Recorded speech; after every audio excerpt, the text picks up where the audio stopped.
सभी को नमस्कार। चर्चा करते हैं व्याकरण के नेक्स्ट पार्ट पर। वर्णमाला।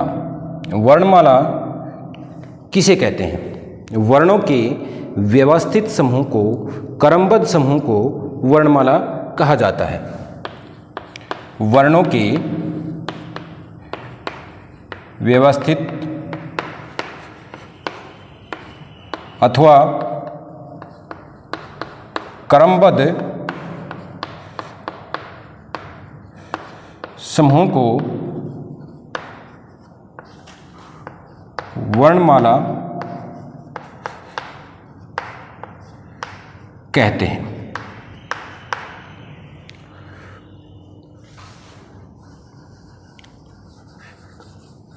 समूह को वर्णमाला कहते हैं।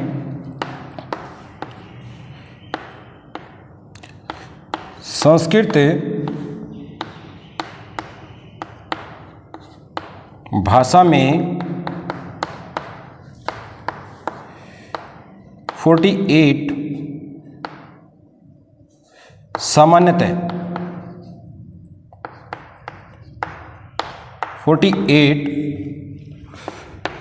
48 से वर्ण माने गए हैं।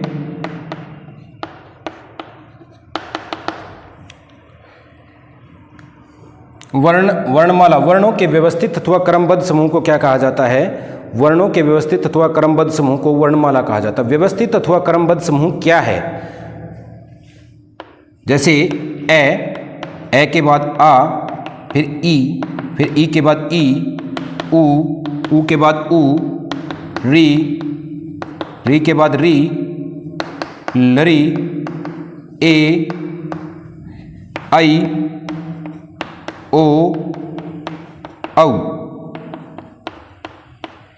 ए, आ, ई, ऊ, री, लरी, ए, आई, ओ, औ।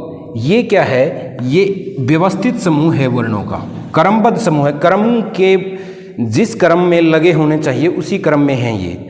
अगर इनको हम आगे पीछे लिख देते हैं, ए के बाद ई लिख देते हैं, फिर री लिख देते हैं, फिर लरी लिख देते हैं, ओ लिख देते हैं, आई लिख देते हैं, औ लिख देते हैं, तो ये क्रमबद्ध नहीं रहेगा और यह वर्णमाला भी नहीं कहलाएगी। यह वर्णमाला भी नहीं कहलाएगी। वर्णमाला कब कहलाती है? जब वर्णों का व्यवस्थित अथवा क्रमबद्ध समूह होता है। तो ये तो है वर्णमाला की परिभाषा। फिर है वर्णों के भेद, स्वर, व्यंजन और अयोगवाह है, जिन पर हम पहले ही चर्चा कर चुके हैं। स्वर क्या है?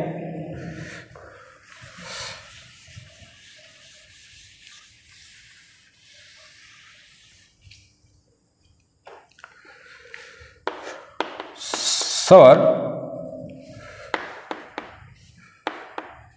वे वर्ण जिनको उच्चारित करते समय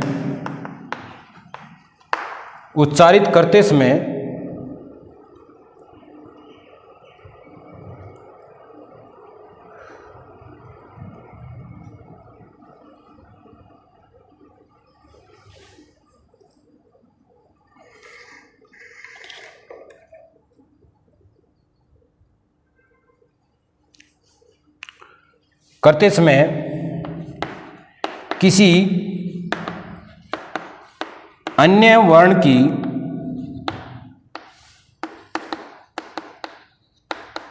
सहायता न लेनी पड़े। जो अभी राइट हुए थे वो 13 स्वर हैं। ए, आ, ई, ऊ, री, लरी, ए, आई, ओ, औ। ये क्या है? हमारे 13 स्वर हैं। संस्कृत भाषा में ये 2 ऐड हुए हैं अलग से। हिंदी वर्णमाला में 11 स्वर हैं, संस्कृत में 13 स्वर हैं। ये 2 अलग से ऐड हुए हैं। तो ये तो था स्वर। फिर है व्यंजन। व्यंजन क्या है? वे वर्ण जिनको उच्चारित करते समय स्वरों की सहायता, स्वरों की आवश्यकता होती है। स्वरों की आवश्यकता होती है जिन्हें उच्चारित करने में। वे हैं व्यंजन। संस्कृत भाषा में कितने व्यंजन हैं? 33 व्यंजन हैं। 33 व्यंजन है। फिर है अयोग वा है, नाम से ही पता चलता है अयोग वा, जो बिना योग के वाहन नहीं होते, नहीं चलते हैं। जो बिना योग के नहीं चलते हैं, जो बिना योग के नहीं बोले जा सकते, उन्हें अयोगवाह कहते हैं।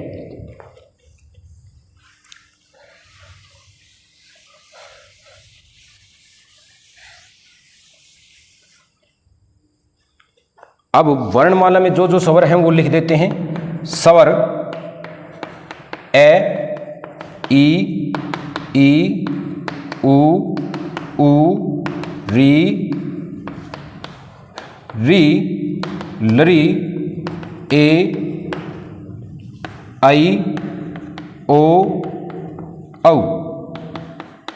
ये क्या है? हमारे 13 स्वर हैं। फिर है व्यंजन। व्यंजन क्या है? 33 व्यंजन है।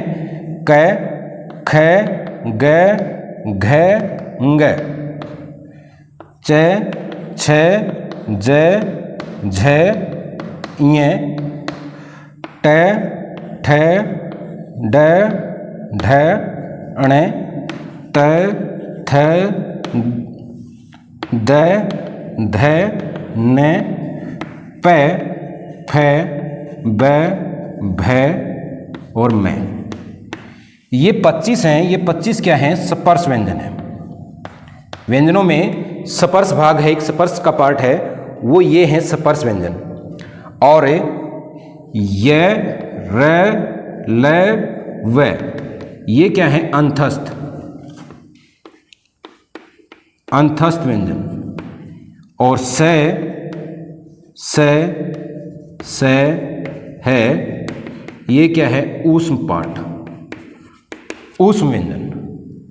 स्पर्श व्यंजन, अंतस्थ व्यंजन और ऊष्म व्यंजन।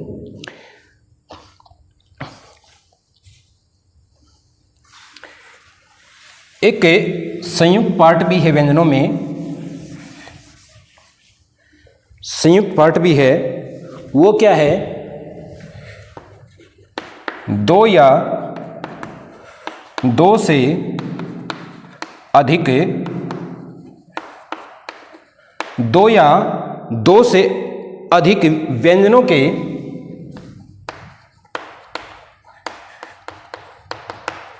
मेल से बने, मेल से बने जो वर्ण को संयुक्त व्यंजन